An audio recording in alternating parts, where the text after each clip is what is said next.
Yes, the fame's getting to my head. Yes, I have an attitude problem now. I think I'm better than everyone. Shut up! Shut up!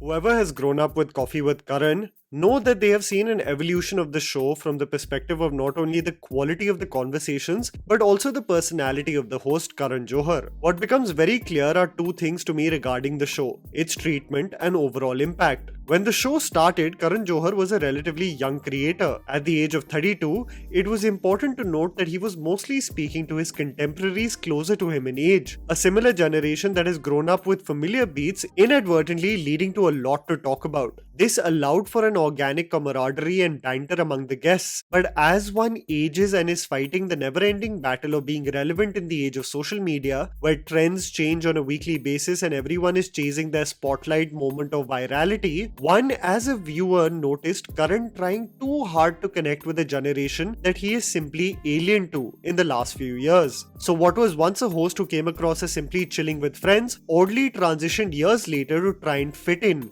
with a generation whose contexts and influences are far different than what was 20 years ago. Playing catch up to a new batch of kids, the performative effort became very awkward, and the themes that essentially became the core of this season was Karan reminding us of how single he is and interjecting mid-sentences with his guests. The series, out of all the scandalous seasons, in terms of just the quality of conversations, paled in comparison to previous seasons. Other than the first episode, of course. So much so that when the last episode was doing the awards for the best moments, it reminded you how there were such little moments of genuine banter and laughs. My biggest pet peeve of Karan's rants on the show, something that Kusha Kapila accurately presented, was that Karan was too hyper aware of the discourse of his show online. This almost creates an atmosphere of walking on eggshells constantly, fearful of the internet mob that will come for you if you said something even in the slightest politically incorrect. This hyper-awareness also made Karan constantly revisit his old films and diss them for their politics. Movies like Kuch Kuch Hota Hai that really solidified his name as a director, constantly being ridiculed because it hasn't aged well. Movies are a director's babies, and I wonder how pissed the babies are upon consistently listening to their father shaming them in public. Problems are to be acknowledged, of course, but harping on the same problem again and again often gets tiring. More than anything else, I always considered Coffee with Karan to be a place for those associated within the film industry. I actually take that back. If you actually think about Coffee with Karan, it has been more about just calling people of influence, as writers like Shobha Dey, actors and performers like Kapil Sharma and Rakhi Sawant have also been guests on the show. When you're hot, Karan Johar's eyes are definitely on you, as it guarantees traffic and engagement. I wonder often, in many ways, Karan Johar beyond his films is like an influencer or YouTuber. He hates a hypothetical world where he isn't relevant and would always love to be a topic of discussion, good or bad. So anything that guarantees engagement, causes drama online, will in turn benefit him. If he somehow swoops them for his show, and in comes the talk of the town, the enigma that is Ori. And it made me wonder that while my boomer brain is dismissive of his hollow rhetoric, and more or less the conversation actually seemed like a Dr. Phil episode where the focus of the episode is on the degeneration of brain cells that the younger generation is experiencing because of being glued to reels and TikToks, it made me further think about the effective marketing of this man to be in the news irrespective of the tonality of the discourse. This is the classic case of building a persona online. I know purists are fuming about this because they only believe that talent should be credited, but this is the age of social media where a character can be intentionally exaggerated so that one can mock you for your ignorant ways, but you double down on the same, almost making it a character. The more annoyed and frustrated the public gets, it fuels the fire even more for you to up the ante with the character. This is something that many people don't give enough credit to Rakhi Sawant for. You think she's actually that dumb? It's all an act for entertainment.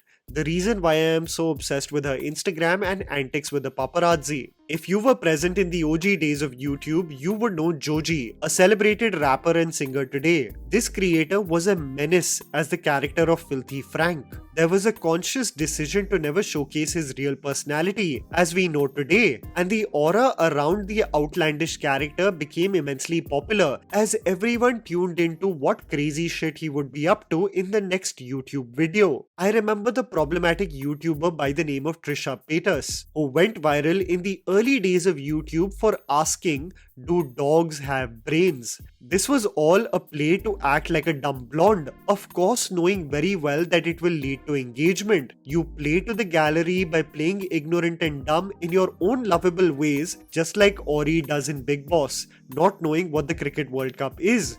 It leads to chatter about how ignorant this generation is. He entertains with his one-liners. The PR push him further because the audience tunes in to know more about this absurdity, and the cycle continues until one gets exhausted. This is the cyclical nature of social media as new characters or tropes come and go. You remember the time on the internet when Kusha and Dolly did South Delhi auntie videos and they became all the rage? It dies an eventual death. You remember when Gaurav Gera did those Hello Shopkeeper videos? It eventually becomes monotonous and more of the same. So just as personalities or trends go through a cyclical process of being relevant and plateauing, Ori is just leveraging the time the wave continues to take him forward. This is where he pivots the most to monetize the attention he is getting, whether it's apparel lines, companies, whatever it may be, advertisements, who cares? While of course taking the mick out of even Karan Johar sitting right in front of him. I love how self-aware he is of his ticking time of relevancy. For the longest time, the Kardashians, before they built their billion-dollar empires, were asked what they do. Barbara Walters in a very famous interview once asked them, "You guys don't really have talent, so why are you so popular?" Little did people notice that it was the classic case of leveraging attention while being associated with the famous and rich,